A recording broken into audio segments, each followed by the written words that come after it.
السلام علیکم ورحمۃ اللہ وبرکاتہ۔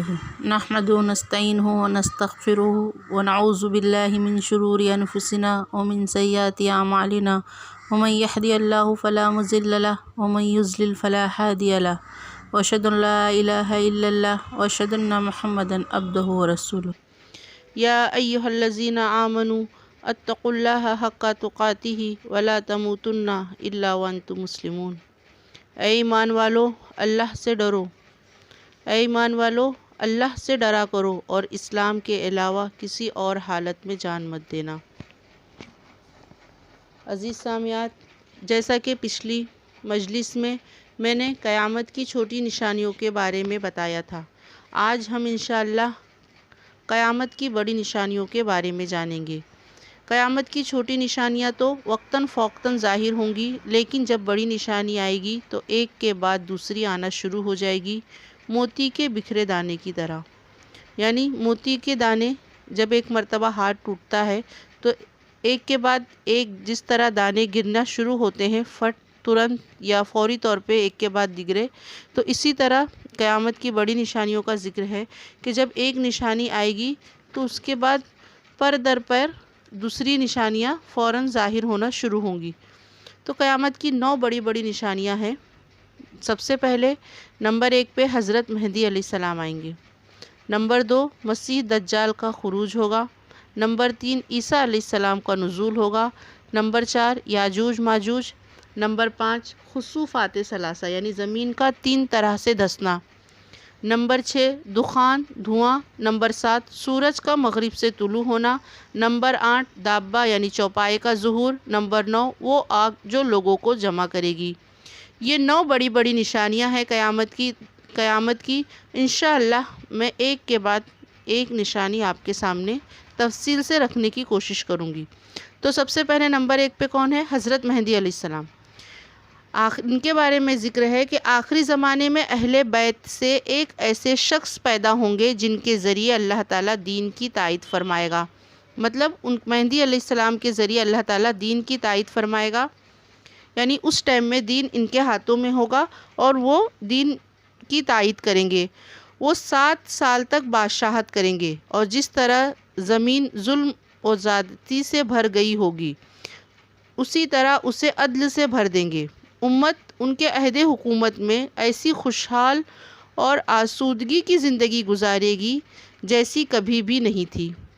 زمین سے خوب غلے نکلیں گے اور گنے بغیر مال عطا کیا جائے گا۔ مطلب اس وقت جب مہدی علیہ السلام کے دور حکومت رہے گی تو اس وقت ایمان والوں کو بھی بہت سکون ہوگا، معاشی طور پہ بہت سکون ہوگا اور حکومتی طور پہ بہت زیادہ ان کو سکون ہوگا، اور مطلب غلے بھی بہت زیادہ ہوں گے، یعنی ان کے لیے بہت زیادہ آسودگی کا ماحول اس وقت رہے گا جس طرح اس سے پہلے وہ کبھی نہیں تھی، اس طرح اس ٹائم کا ماحول ہوگا۔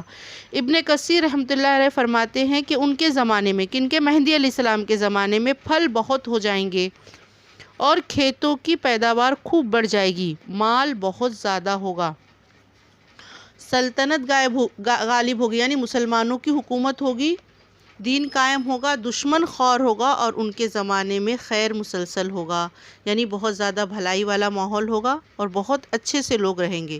نام اور صفات یعنی آپ کا نام کیسا ہوگا؟ مہدی علیہ السلام کا نام مہدی نہیں ہوگا، ان کا نام دوسرا ہوگا، جیسے کہ ان کے نام کے بارے میں ذکر ہے یہاں پر کہ ان کا نام محمد صلی اللہ علیہ وسلم کے نام پر اور ان کے والد کا نام محمد صلی اللہ علیہ وسلم کے والد کے نام پر ہوگا، چنانچہ ان کا نام محمد یا احمد ابن عبداللہ ہوگا، اور فاطمہ بنت رسول صلی اللہ علیہ وسلم کی ذریت میں سے ہوں گے اور حسن بن علی کی اولاد میں سے ہوں گے۔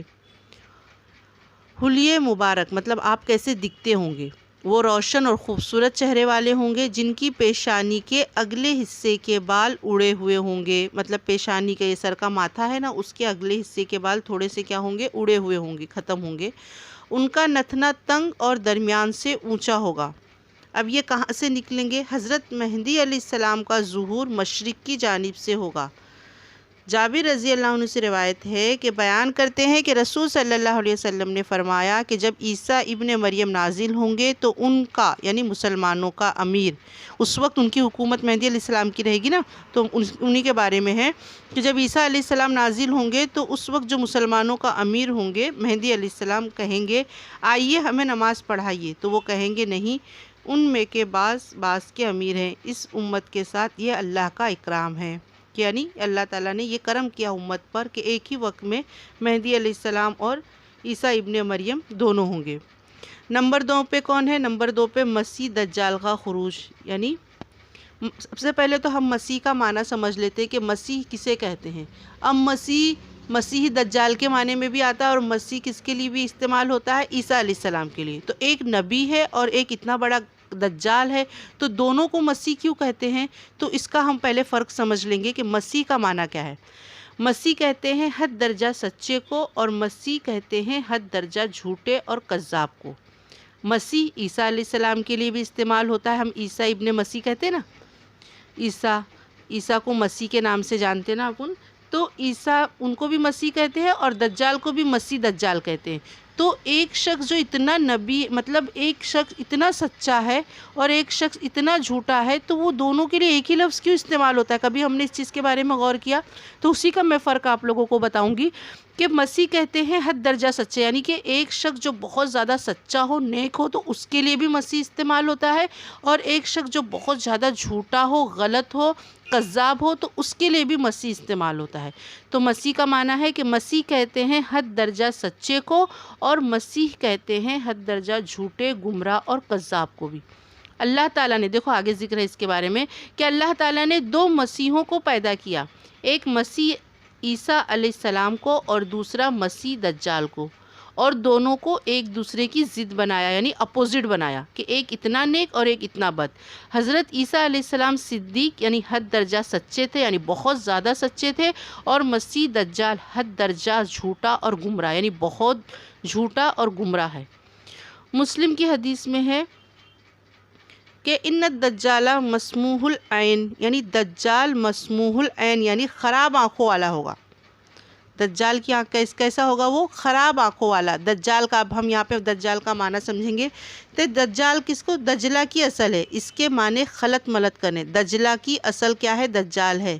دجال اس کے معنی خلط ملط کرنا، یعنی ملا دینا، ایک صحیح کو غلط میں ملا دینا، کسی بھی چیز کو ایک خلط ملط کر دینا، مطلب اچھی چیز کو برائی کر کے پیش کرنا، ایک دوسرے کو ملا دینا، اس کو خلط ملط کہنے کو دجال کہتے ہیں، یا دجلہ کے معنی میں ہے۔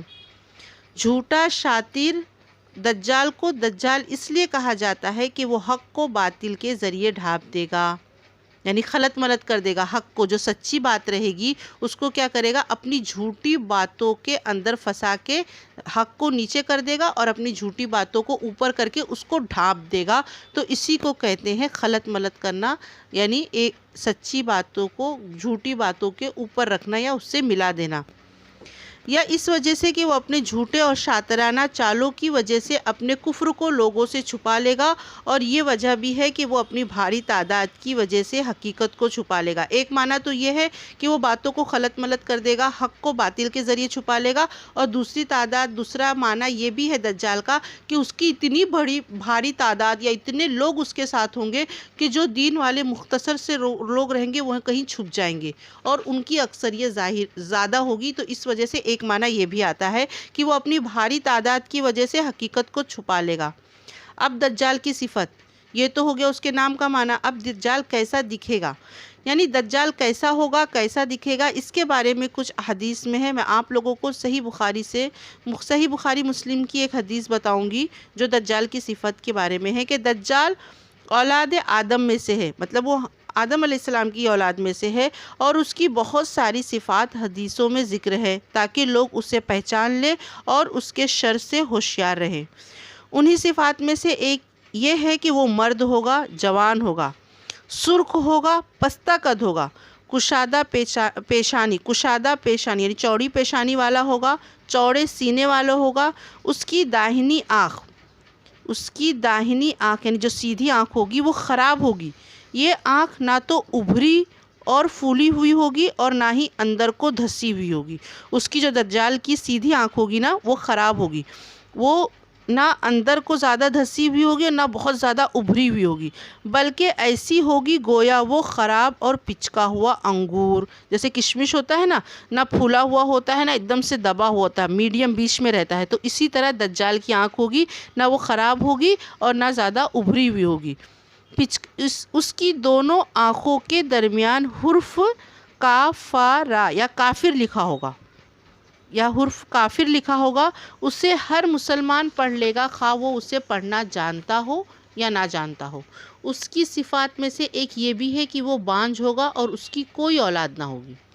اور دوسری جگہ صحیح مسلم کی روایت میں ہے کہ حضرت عمر رضی اللہ عنہ سے روایت ہے کہ رسول صلی اللہ علیہ وسلم نے لوگوں کے سامنے دجال کا تذکرہ کرتے ہوئے فرمایا، بے شک اللہ تعالیٰ کانا نہیں ہے، آگاہ رہو کہ دجال داہنی آنکھ کا کانا ہے، گویا اس کی آنکھ پچکا ہوا خراب انگور ہے۔ اور دوسری جگہ روایت ہے، حضرت انس کی حدیث ہے کہ رسول صلی اللہ علیہ وسلم نے فرمایا کہ اس کی آنکھوں کے درمیان کافر لکھا ہوگا۔ یہ کافر ایک دم ظاہر ہوگا، کچھ لوگ اسے دیکھ پائیں گے اور کچھ لوگ اسے نہیں دیکھ پائیں گے۔ ان پڑھ آدمی اسے پڑھ لے گا، کیونکہ بندے کے لیے آنکھ میں ادراک اللہ تعالیٰ پیدا کرتا ہے۔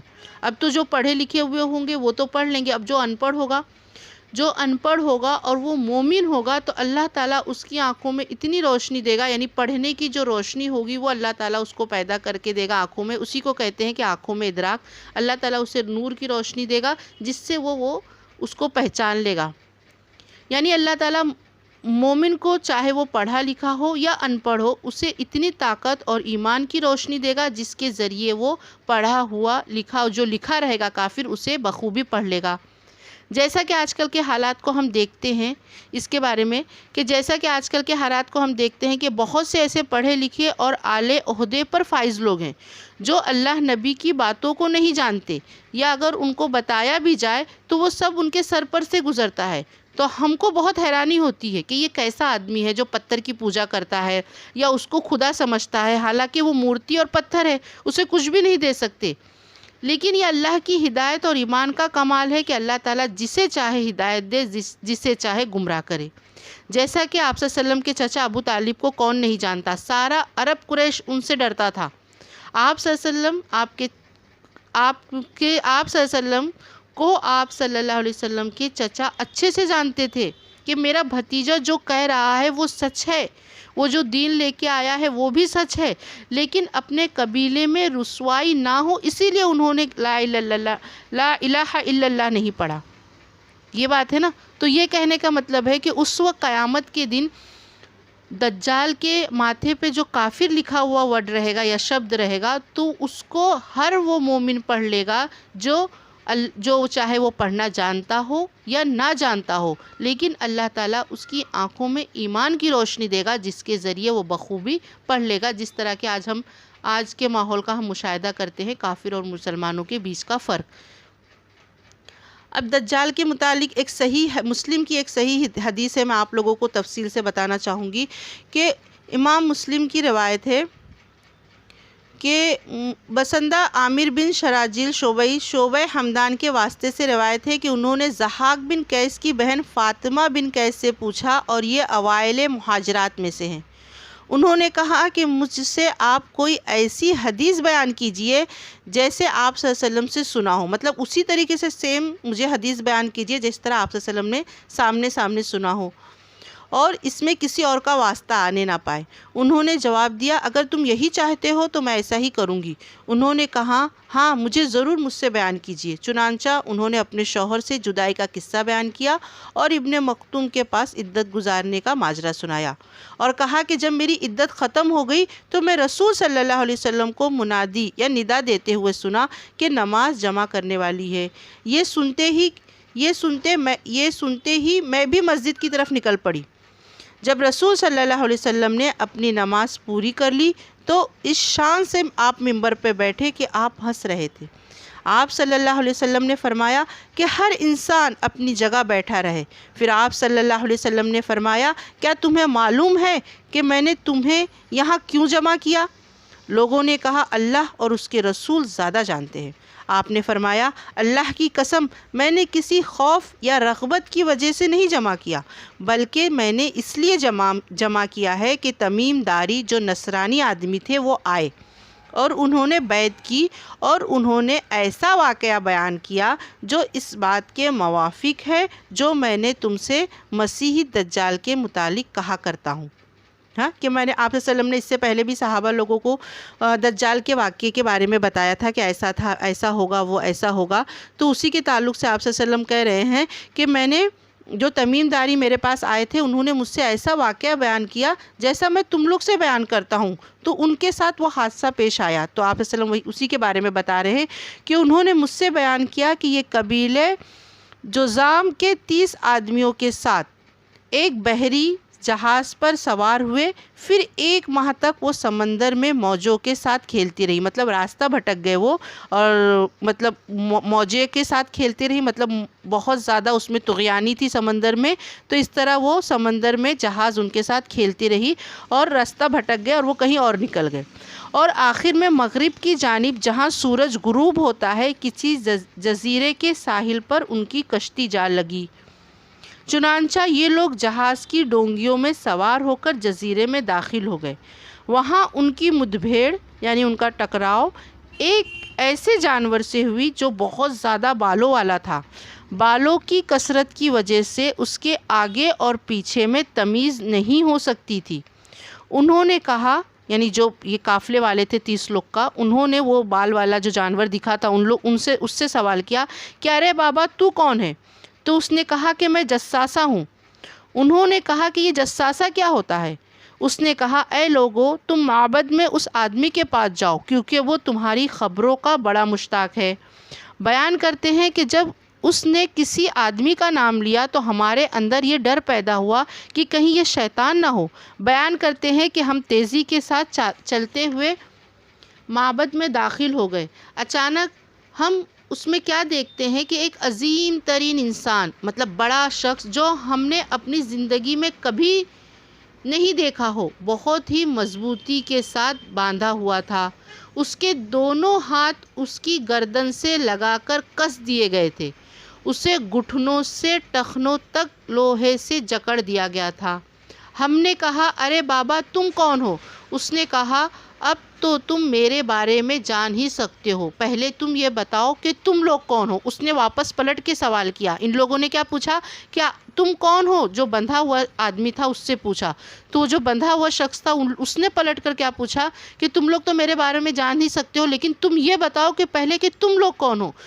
تو یہ مسافر جو تھے انہوں نے کہا کہ ہم عرب کے لوگ ہیں، ہم عرب کے لوگ ہیں، ہم ایک بحری جہاز پر سوار تھے اور ایسے وقت میں دریا میں آئے جس وقت دریا میں طغیانی تھی، یعنی دریا میں بہت زیادہ ہلچل تھی، لہٰذا 1 ماہ تک موجیں ہمارے ساتھ کھیلتی رہیں، مطلب ایک مہینے تک نہیں، سوری 1 ماہ تک، 1 سال نہیں، 1 ماہ تک موجیں ہمارے ساتھ کھیلتی رہی، مطلب 1 مہینہ وہ جہاز میں ہی سمندر میں ہی بھٹکتے رہے۔ پھر ہم تمہارے اس جزیرے میں آ گئے اور ڈونگیوں میں سوار ہو کر جزیرے میں داخل ہو گئے۔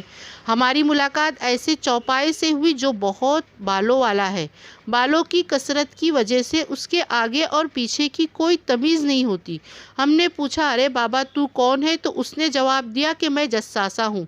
ہم نے کہا جساسہ کیا ہوتا ہے؟ تو اس نے کہا کہ معبد میں اس آدمی کے پاس چلے جاؤ جو تمہاری خبروں کا بڑا مشتاق ہے، لہٰذا ہم تیزی کے ساتھ تمہارے پاس چلے آئے اور اس لیے گھبرا گئے کہ کہیں وہ شیطان نہ ہو۔ یہ باتیں انہوں نے اس شخص کو بتائی جو بیڑیوں میں جکڑا ہوا تھا۔ تو وہ جو بیڑیوں میں جکڑا ہوا تھا اس نے کیا پوچھا کہ اس نے کہا کہ مجھے بیسان کے نخلستان کے بارے میں بتاؤ۔ ہم نے پوچھا اس کے کس چیز کے متعلق تم پوچھتے ہو؟ اس نے کہا تم سے میرا سوال اس کے درختوں کے متعلق ہے، کیا اس میں پھل آتا ہے؟ ہم نے کہا ہاں آتا ہے۔ اس نے کہا عنقریب نہیں آئے گا۔ اس نے کہا تبریہ کی جھیل کے بارے میں بتاؤ، کیا اس میں پانی ہے؟ لوگوں نے جواب دیا ہاں اس میں بہت پانی ہے۔ اس نے کہا قریب ہے کہ اس کا پانی جاتا رہے گا۔ لوگوں نے کہا اسی طرح وہ اور 3-4 سوال کرتا رہا، یہ چشمے کے بارے میں بتاؤ، ان کھیتوں کے بارے میں بتاؤ. یہ بہت لمبی حدیث ہے، میں تھوڑا مختصراً بتاتی ہوں. اس نے پھر کہا کیا اہل عرب نے، اس نے کہا کہ مجھے امیوں کے، یہاں پر جب اس نے آپ صلی اللہ علیہ وسلم کے تعلق سے پوچھا، یہ بہت بڑی حدیث ہے تو اس لیے تھوڑا میں مختصراً بتا رہی ہوں، کہ اس نے کہا کہ مجھے امیوں کے نبی کے بارے میں بتاؤ. انہوں نے کہا کہ کیا وہ مکہ سے نکل کر یثرب میں پڑاؤ ڈال چکے ہیں؟ اس نے کہا کیا اہل عرب نے ان کے ساتھ جنگ کی؟ ہم نے کہا ہاں. اس نے کہا انہوں نے ان لوگوں کا ساتھ دیا. ہم نے اسے بتایا کہ وہ اپنے ارد گرد عربوں پر غالب آ چکے ہیں اور انہوں نے ان کی اطاعت قبول کرنی. یہ آپ صلی اللہ علیہ وسلم کے متعلق وہ پوچھ رہا تھا کہ مطلب کہ لوگوں نے ان کے ساتھ کیسا سلوک کیا، تو انہوں نے، صحابہ نے سب بتا دیے کہ الحمدللہ وہ غالب آ چکے ہیں، دین کا غلبہ ہو چکا ہے، وہ سکون سے اب رہ رہے ہیں. تو اس نے کہا کہ اچھا کیا، ایسا ہو چکا ہے؟ ہم نے کہا ہاں. تو اس نے کہا بہرکیف ان لوگوں کے حق میں بہتر تھا وہ ان کی اطاعت کر لیتے، اور میں تمہیں اپنے بارے میں بتاتا ہوں کہ میں ہی مسیح ہوں اور قریب ہے کہ مجھے خروج کی اجازت دی جائے گی تو میں نکل پڑوں گا، پھر میں زمین کی سیر کروں گا اور اس میں 40 دن کے اندر اندر ہر بستی میں پہنچ جاؤں گا. کوئی گاؤں مجھ سے چھوٹے گا نہیں، صرف مکہ اور طیبہ میں داخل نہیں ہو سکوں گا. مکہ اور طیبہ میں داخل نہیں ہو سکوں گا کیونکہ یہ دونوں کے دونوں مجھ پر حرام ہیں، اور جب میں ان میں سے کسی ایک میں داخل ہونا چاہوں گا تو ایک فرشتہ اپنے ہاتھوں میں ننگی تلوار لیے ہوئے میرے آڑے آ جائے گا اور مجھے اس میں داخل ہونے سے روک دے گا، اور اس کے ہر راستے پر کچھ فرشتے متعین ہوں گے جو اس کی نگرانی کر رہے ہوں گے. بیان کرتے ہیں کہ رسول صلی اللہ علیہ وسلم نے منبر پر اپنی چھڑی سے کچوکا لگاتے ہوئے فرمایا، یہ طیبہ ہے، یہ طیبہ ہے، یعنی یہ مدینہ. کیا میں نے تمہیں یہ باتیں نہیں بتائی تھیں؟ اب آپ صلی اللہ علیہ وسلم لوگوں سے پوچھ رہے ہیں. تو لوگوں نے کہا ہاں. پھر رسول صلی اللہ علیہ وسلم نے فرمایا، مجھے تمیم کی یہ گفتگو پسند آئی کیونکہ وہ اس خبر کے موافق ہے جو میں نے تمہیں مدینہ اور مکہ کے بارے میں دی تھی. آگاہ رہو کہ وہ شام کے سمندر یا یمن کے سمندر میں ہے نہیں، بلکہ جو بھی ہے وہ مشرق کی جہت میں ہے. اس طرح آپ صلی اللہ علیہ وسلم نے مشرق کی طرف اشارہ کر کے فرمایا. یہ ایک طویل حدیث ہے بخاری کی دجال کے بارے میں. اب میں آپ لوگوں کو دجال کے یعنی دجال کے ساتھی کون کون ہوں گے اس کے تعلق سے بتاؤں گی کہ دجال کے اکثر پیروکار کا تعلق یہودیوں، اجمیوں، ترکوں اور ملے جلے لوگوں میں سے ہوگا. اور ان کی یعنی دجال کے کون کون سے پیروکار ہوں گے یا اس کے ساتھی کون کون ہوں گے. اب ہم نے آگے دیکھا نا کہ دجال کی قوم کی اکثریت بہت زیادہ ہوگی، اس کے بہت سارے ساتھی ہوں گے جس کی وجہ سے وہ لوگوں پہ غالب آئے گا. تو اس کے ساتھی کون کون ہوں گے؟ یہودیوں، اجمیوں، ترکیوں اور ملے جلے لوگوں میں سے ہوں گے، اور ان کی اکثریت گنواروں اور عورتوں پر مشتمل ہوگی. اس کے بارے میں صحیح مسلم میں ایک حدیث ہے کہ انس بن مالک رضی اللہ تعالیٰ عنہ سے روایت ہے کہ رسول صلی اللہ علیہ وسلم نے فرمایا، یہودیوں میں سے 70,000 لوگ دجال کے ساتھی ہوں گے اور ان پر سبز رنگ کی چادریں ہوں گی، یعنی وہ سبز رنگ کی چادر اوڑھتے ہوں گے، آج کل جو سبز رنگ کی ٹوپی وغیرہ پہنتے ہیں. اور عورتوں کا حال تو دیہاتیوں سے بھی بدتر ہوگا کیونکہ وہ بہت جلد متاثر ہو جاتی ہیں اور ان پر جہالت کا غلبہ ہوتا ہے. یعنی اور دوسری روایت میں ہے کہ دوسری روایت میں عبداللہ بن عمر کی روایت ہے کہ رسول صلی اللہ علیہ وسلم نے فرمایا کہ اکثریت عورتوں کی ہوگی. اس میں اکثریت کس کی؟ دجال کے پیروکار کی جو ساتھیوں کی ہوگی نا، اس میں اکثریت عورتوں کی ہوگی. یہاں تک کہ آدمی اپنی بیوی، بیٹی، بہن اور پھوپھی کو اس وجہ سے رسی میں جکڑ دے گا کہ کہیں وہ اس کے پاس سے نکل نہ بھاگے. اللہ اکبر.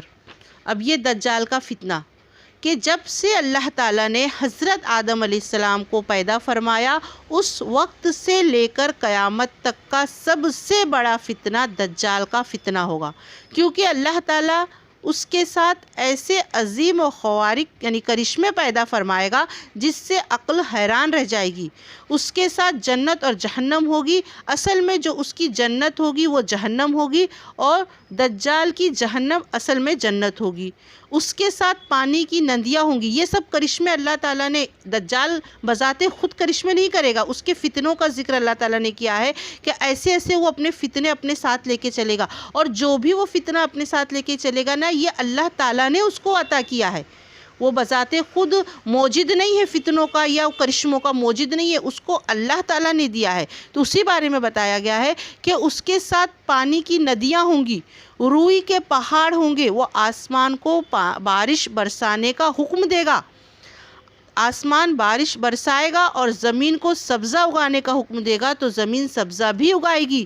زمین کے خزانے اس کے پیچھے پیچھے چلیں گے، وہ بڑی تیزی کے ساتھ زمین طے کرے گا، اس کی تیزی اس بارش کی مانند ہوگی جس کے پیچھے ہوا لگی ہوئی ہو۔ مطلب اس سے ہم اس کی تیزی کا اندازہ لگا سکتے ہیں کہ وہ اتنی تیزی سے، یعنی کہ تبھی تو اس نے کہا نا کہ 40 دن کے اندر اندر میں ہر بستی میں پہنچوں گا، تو اس کی تیزی کا اندازہ لگائیے کہ اس کی تیزی اس بارش کی مانند ہوگی کہ جس کے پیچھے ہوا لگی ہوئی ہو۔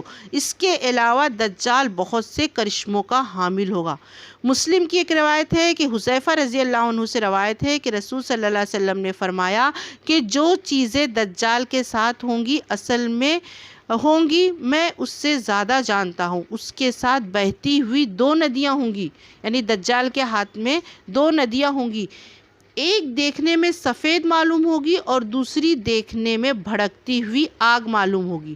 اگر تم میں کا کوئی انہیں پائے تو اس ندی پر آئے جو آگ معلوم ہوتی ہے، اور آنکھ بند کر کے اس کو جھکا لے یا اس کو پی لے، کیونکہ وہ ٹھنڈا پانی ہوگا۔